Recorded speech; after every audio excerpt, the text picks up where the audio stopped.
It's been decades since humans set foot on the moon, but we could be going back as part of a push into the outer solar system.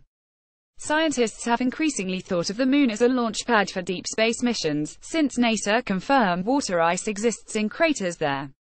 Before we can set up camp, it's important to know how much water there is and where it is.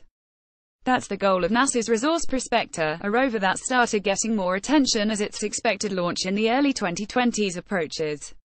The traditional view of the moon is simply that it's a dusty, cratered chunk of lifeless rock. Well, it mostly is that, but satellite studies in 2009 confirmed ice in the permanent shadows of some craters. If there's water there, there might be more of it hiding beneath the surface. A source of water on the moon could support a manned base, potable water and breathable oxygen, while also serving as a source of hydrogen and oxygen rocket fuel. NASA hopes that the Resource Prospector rover will be the first mining mission on the lunar surface. The vehicle is equipped with a drill and small internal science lab equipped to analyze samples taken from as much as 1 meter deep. After extracting the samples, the rover deposits them in the mini-lab and heats them to analyze the composition. It will be able to determine if there's water ice under the lunar surface, as well as other compounds like ammonia, hydrogen sulfide, carbon monoxide, carbon dioxide, and sulfur dioxide.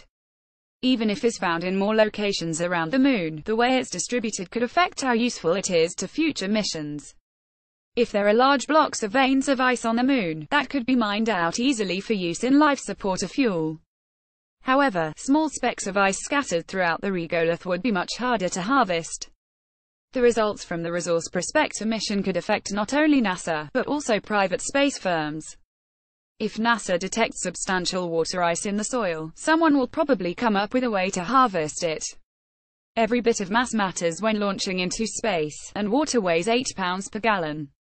It might be worth a quick lunar stop-off if someone can set up a pit stop on the moon.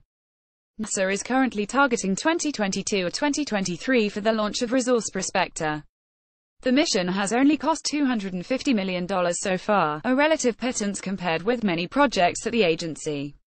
This one could have an impact that far outweighs the cost.